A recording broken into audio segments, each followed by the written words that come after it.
Okay guys, I actually already recorded this video once, so forgive me if I seem impatient, but I was 12 minutes into this and my recording program crashed and I don't have any ability to recover that file. So here I am again. I've been playing something new that I think you will very much enjoy or hate. Possibly the second one, as most people who sit across from it thus far probably do. Oh, nope, I'm not playing Harpies, guys. Let me swap. Ugh, I know I've said this before, but I hate how when you start with your opponent's cards and then you swap, like they end up with your sleeves still. Give me back my sleeves. Anyways, open with the, yeah. I got the Evo things. Gonna Evo around. Right now I don't know what he's playing, so easiest thing to do is just play the game conservatively. Try to bait some traps with my Serato and all that. And I mean, when you're playing a deck like this, that's pretty much just how you play. The playstyle is very similar to Dino Rabbit back in the day. Let's just and of course there's the new card, Evo Singularity. If you haven't read it yet, it's you take an Evo tile, which is one of the Evo reptiles, and an Evo sword, one of the dinosaurs, from your graveyard, and you use them as XYZ materials and special summon an Evo+ar from your deck. And that includes the rank 6 Evo+ar. So that's pretty shenanigan right there. So there's your one card XYZ, your rabbit, if you will, is a trap now.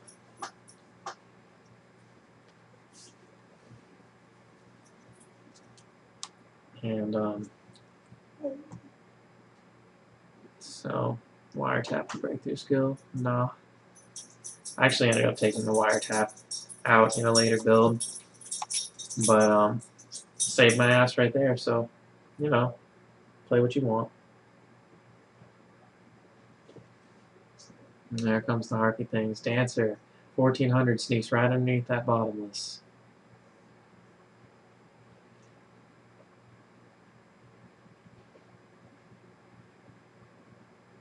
And that breakthrough skill didn't really help him out in the long term because I still have my laggia, but whatever. There you guys see the interesting twist right there. There are, in fact, artifacts in this deck.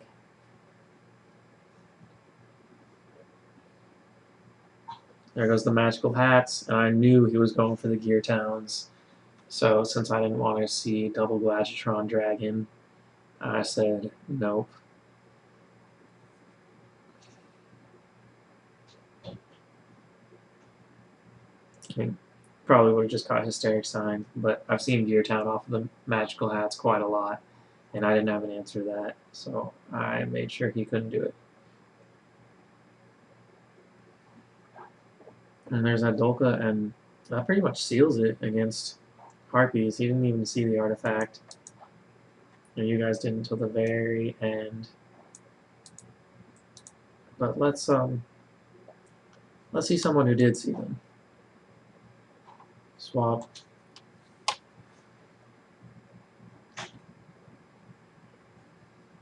So we got your basic Monarchs deck. Nothing special. Frog Monarchs, not Quilloth Monarchs. Or Lipoth, or however you pronounce it. I don't know if that Q is silent. I don't know if the P is silent. I've heard it a bunch of different ways, so whatever.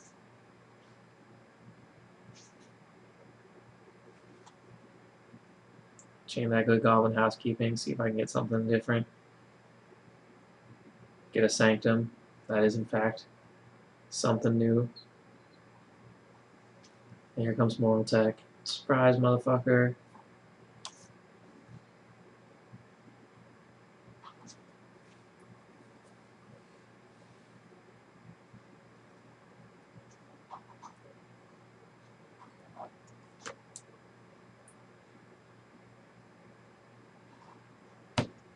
Dolka says hello.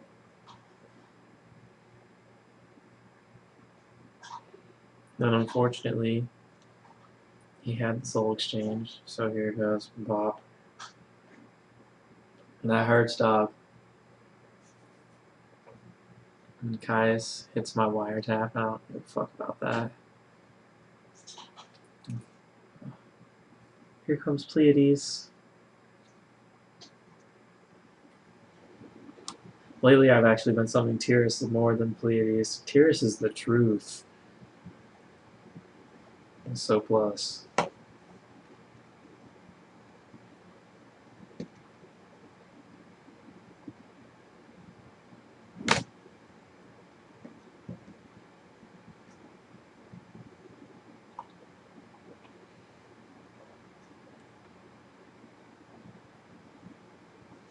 Yeah. Scarecrow says nah. But it's not looking so great for this guy, I would say. That's the end of that. So, onward. Let's get another replay going. I'm kind of glad it crashed in retrospect because these replays are playing a lot faster. I hope my microphone's good. I didn't test it, and I just restarted. So, we'll see. I called that reasoning right. That must have made him sad. Because if he had gotten that monk, he could have just like started going nuts.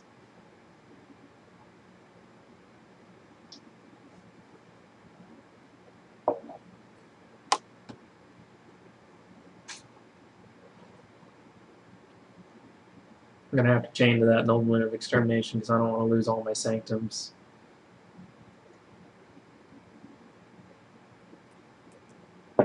He hits the breakthrough skill, and I'm holding my other breakthrough skill like a boss.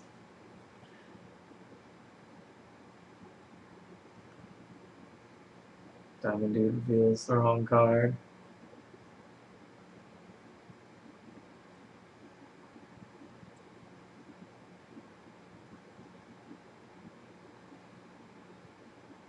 The number 101. Very good timing on that.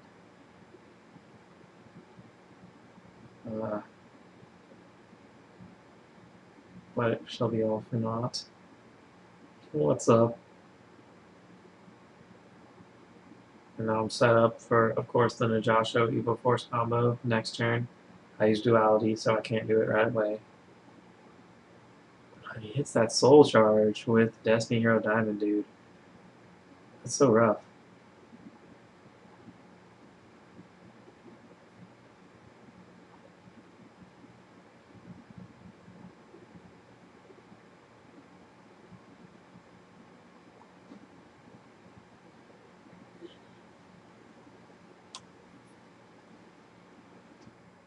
Now I'm set.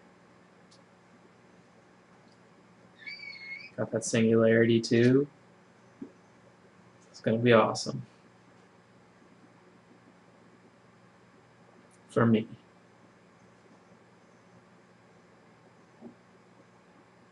I don't know why I didn't go in with the Serato and get a search, but I really should have.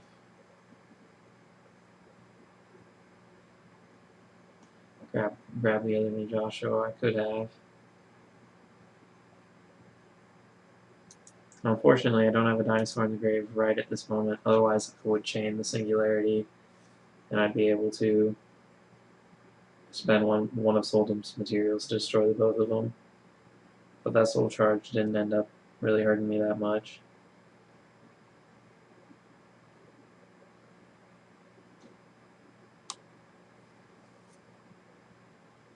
And phase 2 set that west low.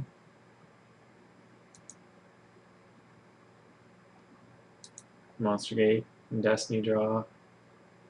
Diamond Dude Turbo. This dude's still keeping up.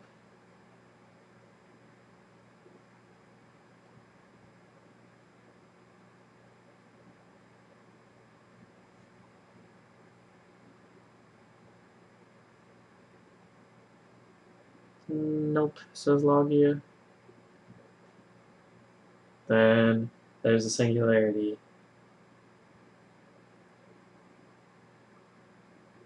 Here comes Solda.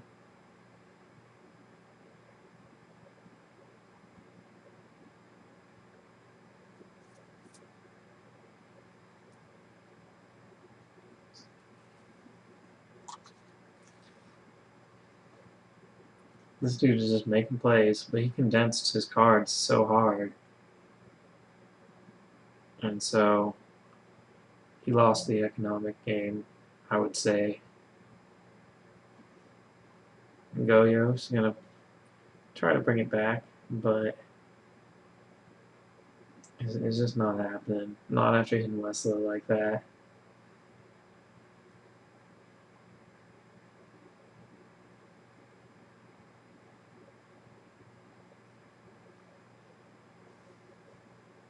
And he scooped before I had to finish him off. So when I can, I like to include a replay against Exodia when I'm playing a new deck. So here it is.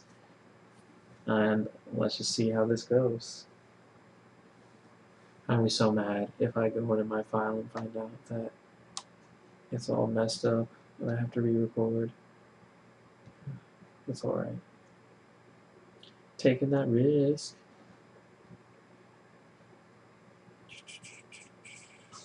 Comes that Royal Magical Library. Boy, got that set breakthrough skill.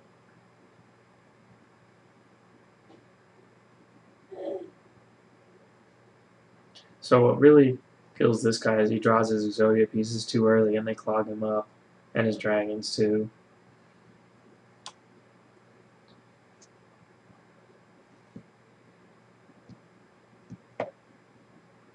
So I break through skill him and he's just going to go ahead and trade it out with the Wonder Wand.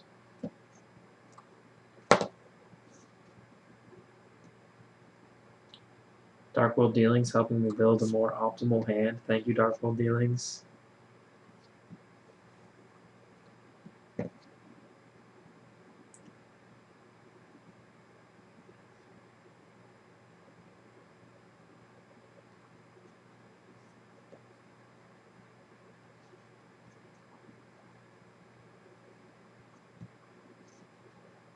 So now Joshua's going to bop all that back row between him and the Evil Force from the Diplos they summon.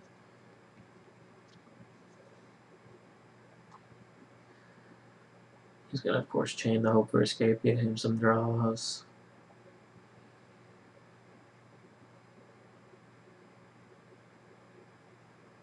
Dolka, I figured I'd be killing any Whitestone of Legend shenanigans he had. Just get more negates out of it since he's actually playing Drag and Draw, as opposed to making Laggia and stopping one card.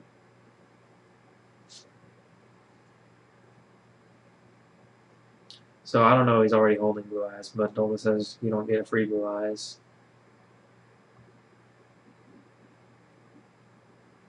And I mean, at this point, things are actually not looking very good for this guy if you look at his hand. But that's kind of just the nature of an Exodia deck. You got to play all these cards, just an array of cards you would never really normally see together, and sometimes you end up with hands like what this guy has right now. And I don't know, but if you want to play that shit, go for it, I guess. I don't encourage it. I don't think it's consistent enough. It's nowhere near as consistent as other alternate wins historically have been, like Empty Jar.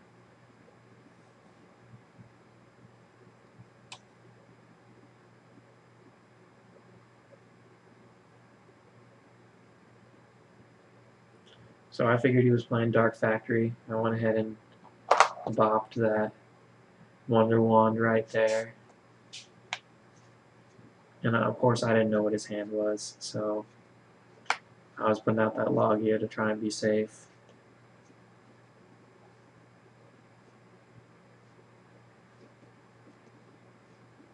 And then of course he scooped right there. So, and then for, of course, a very meta-relevant matchup when we get down into the 8s. There it is. I've got a match with Hat right here. Oh, awesome. I'm actually on the correct side this time. I don't even have to swap. How excellent. So, I wasn't really very excited about my opening, but since I was playing Hat, I got to play a really slow game with this guy anyways, and it was fine, basically. And against Hat, like, they have trouble just getting over, like, a decent-sized ass if you don't, like, so you'll see, I'm pretty sure in this game I just sat in Joshua for quite a while and just hung out behind the 2K defense.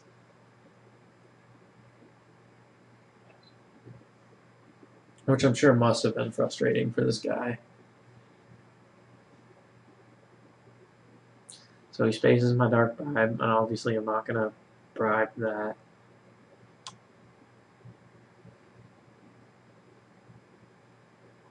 Still not looking that hot.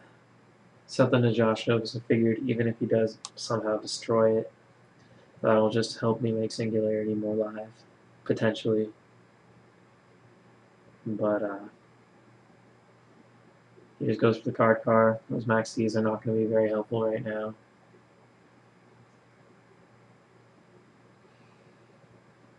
Now I'm having fun.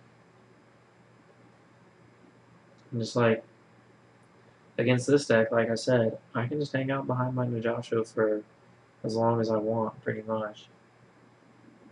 And this deck has a very good matchup with Hat almost inherently just because Diplo is so opportune against them. The way you win is you just play more conservatively than the Hat player, which seems kind of counterintuitive to try and beat them at their own game, but that's how you do it.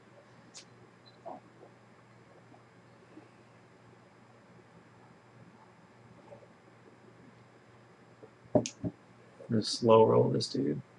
And Westlow is so excellent because you get out the Diplo on their turn.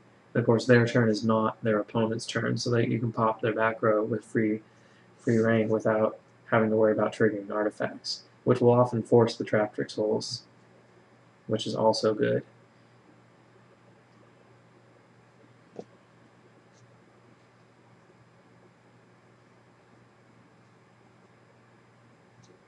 You have Dopa against Hat because most of their back row options are going to cause a monster effect, but that time that was probably better off as a laggia. I just didn't want him to summon a hand and wreck my shit. I'm sure you can sympathize with that.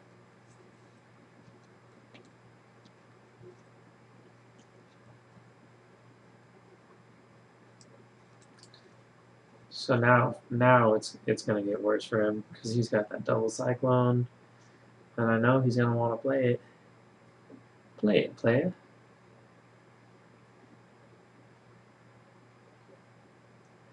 Comes that Mamelo. Yeah.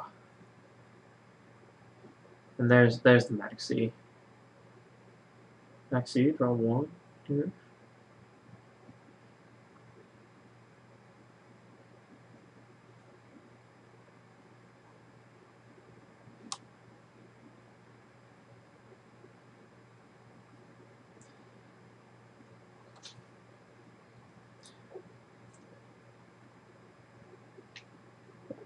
And luckily Hat doesn't really usually have a lot to say about attacks. Unless they have a Sanctum to go get them a Moral Tech, they're usually just going to let you attack. So I definitely take advantage of that.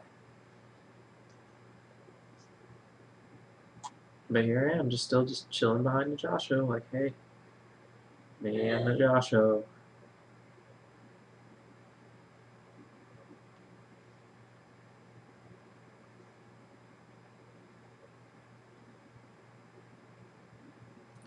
That fiendish Jane. Alright.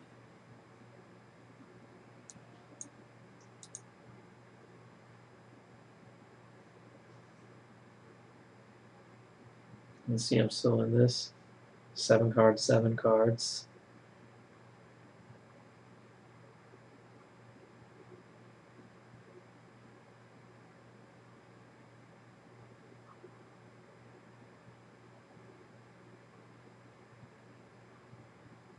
Unfortunately, I'm obviously walking into his torrential right here, but I didn't know.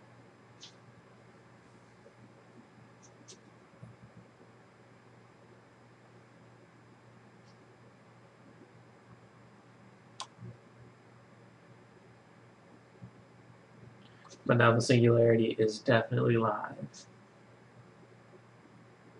And Solda beats this deck by himself. But he's not going to let me have it. That warning with such low life, though, I don't know. Sets the double Cyclone.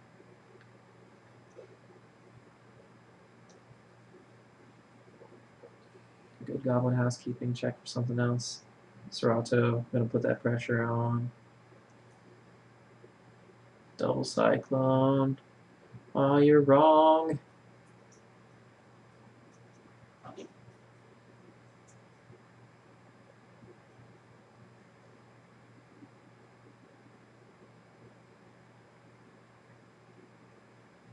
Breakthrough Skill says no.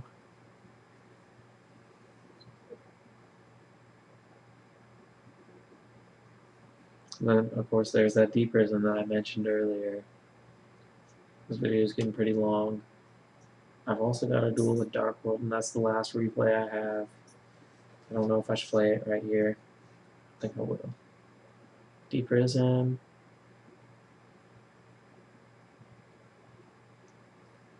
See, he's at this point, the game is so simplified. There's not really much this guy's going to do about anything. And he's just going minus just to stay alive now.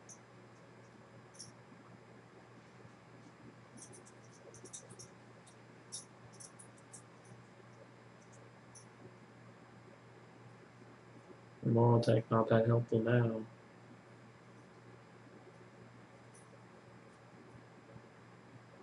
I could have just summoned the Westlow and attack, and that would have been it right here.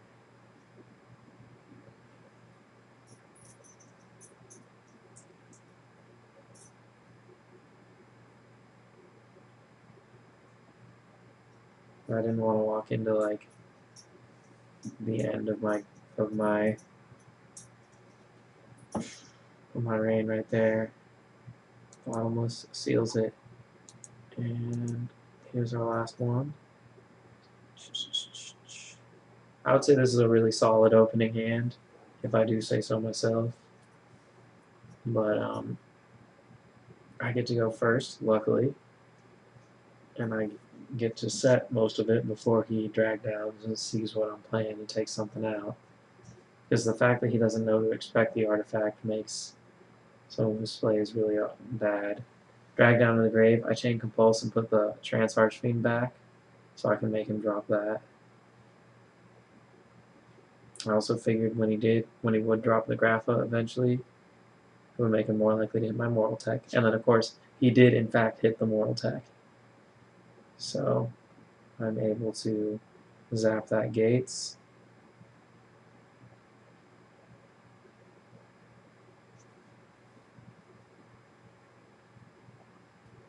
And his T hits my Breakthrough skill, but that's not really going to be an issue.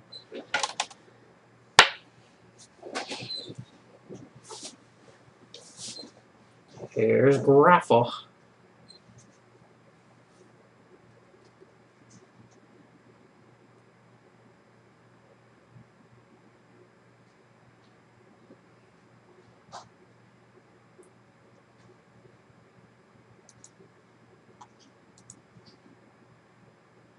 Go ahead and just hit his back row because I didn't want to fall into an unfaced space with this setup. Or whatever he might have set. Trying to get rid of all his stuff safely. And of course, spacing one back row usually helps with that. That would have been hilarious if I had hit like his own Artifact Sanctum or something like that. Artifacts and everything, guys. My Singularity. This is not live, but as soon as he hits the west slope, it will be. And I knew he would not be able to resist.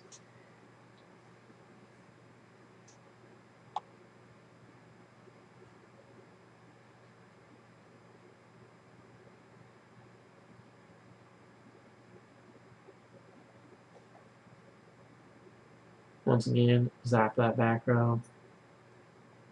And that's the end of that. That's going to be all, guys. As always, rate, comment, and subscribe. All the good YouTube stuff. And peace.